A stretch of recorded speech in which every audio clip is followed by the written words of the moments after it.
Hello guys, আজকে আমি চলে এসেছি ঈশ্বরদী জংশন রেলওয়ে স্টেশন।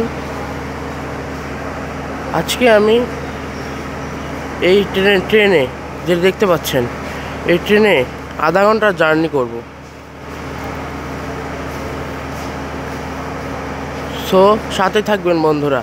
আমি আজকে আব্দুলপুর জংশনে নামবো এই ট্রেনে করে। ওকে, সাথে থাকবেন। আমরা আব্দুলপুর জংশন স্টেশনে। তো দেখতে পাচ্ছেন এখানে 3টা ট্রেন আমরা দেখতে পাচ্ছি।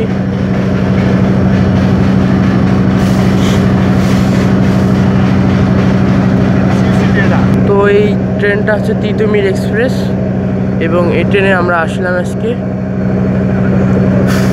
দেখেন কত সুন্দর ভিউ।